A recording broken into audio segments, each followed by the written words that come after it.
ஒரு சாதாரணமா இருந்த ஒரு விஜய இந்த உயரத்துல தூக்கி வச்சு கொண்டாடிக்கிட்டு இருக்கிறீங்க. உங்க வீட்டுல ஒருத்தனாவே ஆக்கிட்டீங்க, உங்க சொந்தக்காரனாவே ஆக்கிட்டீங்க. என்னங்க பெரிய பணம் வேணுங்கிற அளவுக்கு பார்த்தாச்சு. அரசியலுக்கு வந்துதான் நான் பணம் சம்பாதிக்கணுமா என்ன? அதுக்கு கொஞ்சம் கூட அவசியமே இல்லை.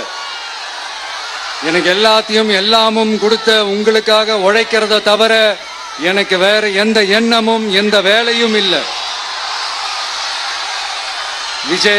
விஜய் அண்ணா, விஜய் தம்பி, விஜய் தம்பி, நம்ம விஜய் நம்ம விஜின்னு.